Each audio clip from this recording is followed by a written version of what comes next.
democracy works, and we have a very democratic constitution. I'm very proud of we who put it in place, we in the ANC, including President Zuma. And now we're destroying it.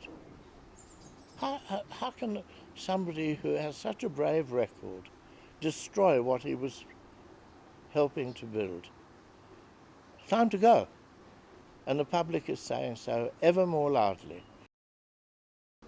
I really believe that a serious knowledge of our history, of how far we've come in only 20 years, would do something to control the hysteria that is seizing some groups of our people. And it's being stirred up. We really have achieved a great deal, but we should have achieved more.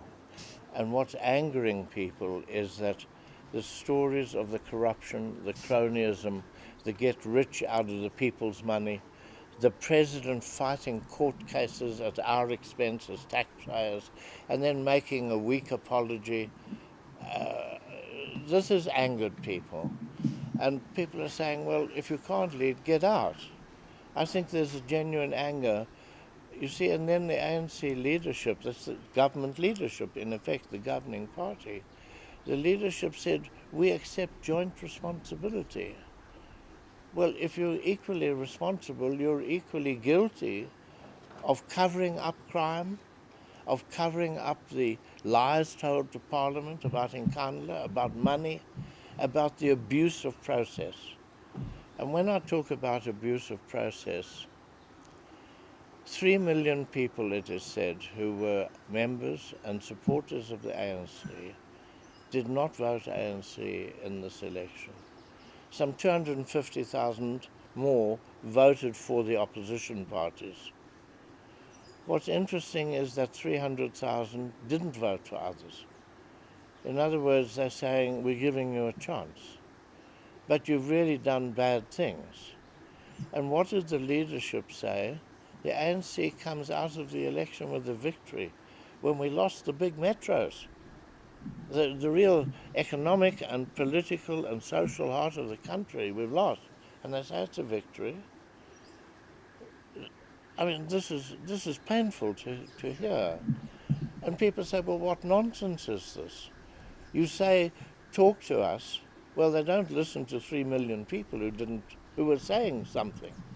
Well, I'm a member of a group of elders. It's nice of you to call us elders.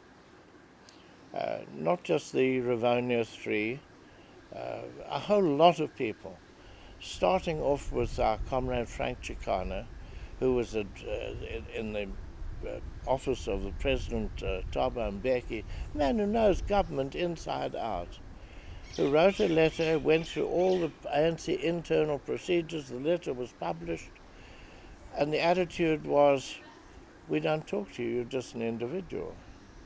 He went through the branches. It took him 2 years. And so he presented this to a group of elders. 50 of us have prepared a statement we sent to the president. We elders want to speak to you, please. We want to discuss with you what's to be done. What was the response?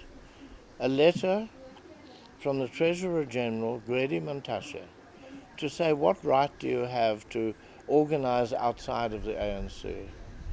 Are you really members of the ANC?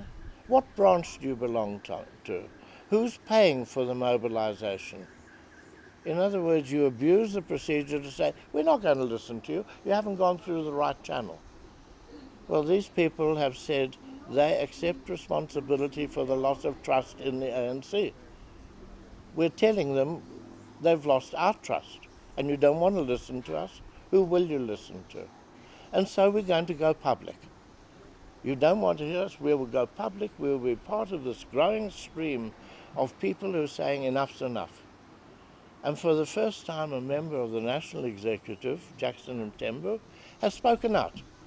He said, we accepted collective responsibility, what we did was wrong, let us resign. And he's urging others. But then there's Comrade Sipho Pachana. He's not an enemy. We're not enemies of the ANC. The enemies are within the leadership. Because each time you raise a criticism, they say you don't have the right to criticize us.